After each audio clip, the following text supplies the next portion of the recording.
This video has to begin with Chick Hicks because he is the origin of the Texas T Racer and the whole idea behind a Disney Cars Texas T Racer. So check it out here. Obviously, Chick Hicks has a bazillion sponsors. You know, greedy. Oh my God. We all know what Chick Hicks does. Just taking sponsorships from everyone he possibly can. Now, all these racers, for the most part, we see in Cars. And then, Cars 3, a bunch of them come back as well. You got Sidewall Shine, Fiber Fuel, Tanko, RPM, N2O Cola, Mood Springs. We've seen them all before. But there are a few on here that we haven't seen. Like, they don't appear as racers. And there is no other mention of them in the Cars movies. So there's some sponsors out there that just were not sponsoring Piston Cup racers during Cars or Cars 3. And so that, of course, opens the door for a lot of customizers. Now, a popular one people have done in the past is Sludgy here because, pretty cool. Pink, white, ice cream, most likely something like that. And you get a logo for it right there. That's a very popular one that I see people doing. There are some on here that you can't really make out all that well. Now, Vroom is apparently the original name for Rev and Go. And it makes sense because you won't see any other Rev and Go decals on here. There's this one down here called Yum. Don't know what that could be. But the one obviously we're focusing on today is Texas T. Now let me find where there is a Texas T logo on here. Shouldn't be too hard because of how many sponsors are on here. I had to whip out the Vietnam version of Chick Hicks here because I think he has really clear decals. I had the Thailand one out for a second. I was like, yeah, we can't see jack squat. And I did find a Texas T logo right in between the 8 and the 6 right there. There you go. Actually, I turned it upside down. Texas T right there. Perfect. It's the last decal on this side that's facing this way, and then everything flips. So yeah, there you go. You can see that it matches the hood logo there. And so yeah, now Texas T is kind of a cultural phenomenon. It's means a lot of different things now. Obviously, you got, like a alcoholic mixed drink, and then the more serious version is like what they would use for lethal injections. So yeah, you can look it up for more information, but it's pretty funny. And that's why I feel like a lot of people gravitate toward this one and Sludgy. Sludgy, of course, is just aesthetically cool and sounds awesome. This one's more of a cultural thing. Like legit, I found, well, I work at a country club, of course, and some guy's Porsche, the license plate was TX and then T. So I was like, wow, cool. I bet we could bond over this. I should bring this to work one day. I don't know whose it was, though. I don't think it was somebody who's a member there. It's probably just a guess. But yeah, cool stuff. This custom was done by Jim Scavenger. I can't believe the video is already 3 minutes in, but he's obviously a great customizer. I've done so much of his stuff already and will be doing more of his stuff soon. His contact information is in the description below. So definitely reach out to him if you want to get a custom. If you want to suggest an idea, he has a bunch of stuff that he sells, and then sometimes he'll take a commission, but it just can't be anything. People tell me, like, make this as a custom. I'm like, no one's going to make that. It's like, I don't know. I need to think of like a funny idea or something that just is completely out of the realm of possibility. Somebody will be like, what's one of those video game characters? Make Fletcher. And it's like, how? Make Gerald. Okay, how? There's no one to use for that custom. But yeah, Texas T, relatively easy because you could just use, any of these Piston Cup Racer models. He's done a Texas T in this model Piston Cup Racer as well. Boy, this one always gets neglected, I swear. But yeah, and on top of that, obviously he made metallic blue, which just looks super cool. Really love it. So you can see here the Texas T logo there on the hood, looking good. Number 9, not sure how he determined 9, but it makes sense. I don't think there's a Piston Cup Racer under the name of 9. We're going to jump to the back here. So there's your other Texas T logo with a little star in the background.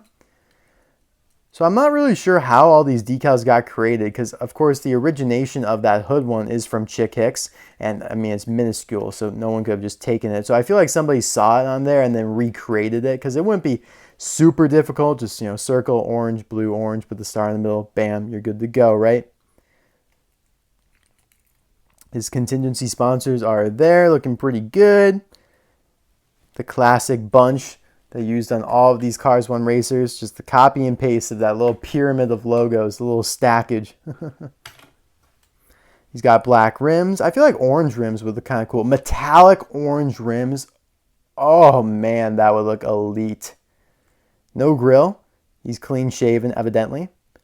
You got Texas T back here. There's your gas cap. The metallic blue really does pop on this car. I've been wanting this one for a while. And Texas T there on the back. Let's see who he used here. I don't think he used, yeah. He used a Chinese car. Date stamp says this was produced on the 245th day of 2013. Who was released in 2014? It probably could have been Darren Leadfoot. He was released during that year. Aiken Axler was released at the end of 2013. This is likely a 2014 release. I feel like it had to have been Darren Leadfoot, aka Shiny Wax. Not this one. That's the Thailand version. We're talking the Chinese version. Who else did they do that year? They did Floyd Mobile. They did Ernie Gearson, of course. Oh, it could have been Todd Marcus as well. No way he sacrificed to Todd, though. I don't know. The 2014 Todd's kind of rare. They also did Brush Kerber that year. All right, yeah. Cool stuff. Reminds me, I have this custom that I need to review as well of this fictional next-gen sponsor, Sun Powder. Just an incredibly done next-gen, man. I might even review it right after this video because it's just gorgeous.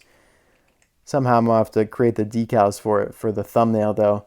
I was able to ask Jim Scavenger to send me the graphics so I could easily make the thumbnail, but this, I don't know, I'd have to recreate that somehow. I'm pretty good at doing that, actually, emulating. I had to do it for Intersection a little bit. I've done it before for like Adam Park when I did Carlo Veloso's Pity's sponsor or his thing, whatever. And I have to do it a lot for the next gens because there aren't good logos out there for them, unlike the Cars 1 Piston Car Racers where all the logos are up in pretty solid quality. But yeah, we got the whole squad here. See, I wanted to bring out some other Piston Cup racers because he fits in perfectly, right? With the Cars 1 squad. I could totally imagine him racing amongst them. He would just be the badass on the track, though, because he's metallic. Everyone else is just, yeah. There are a couple metallic racers, or partly metallic racers in Cars 3. You know, Chase Racelet, Steve Slick LePage, they have some metallic parts. And that reminds me, this is completely off topic, but there's a new factory custom of an HJ Hollis, and the purple parts on him are metallic. It looks amazing. Really amazing. It just whet my appetite for more stuff like that. Like, factory customizers, make some more stuff like that. I completely think this was by accident, too. Now, when they make, you know, the factory custom, like Green McQueen or something, like that's intentional. But I feel like this one, they're just trying to counterfeit HJ Hollis, and it just came out different. I mean, that happened with Eric Breaker. Here I have him. This is a factory custom Eric Breaker that they were just trying to replicate, but he came out a little different. You know, he's got black rims and just an overall slightly different appearance. And so I think that's honestly what happened with HJ. I don't think they were like, let's make a half metallic HJ Hollis. The fans are going to love it, right? No, I think they're just trying to like, hey, this next gen sells pretty well and we're kind of running out of the real rejects, so we're going to have to start making our own. And yeah, they just never get it exact, obviously. But yeah, guys, thank you so much for watching this video. It's probably one of the shorter videos in a long time.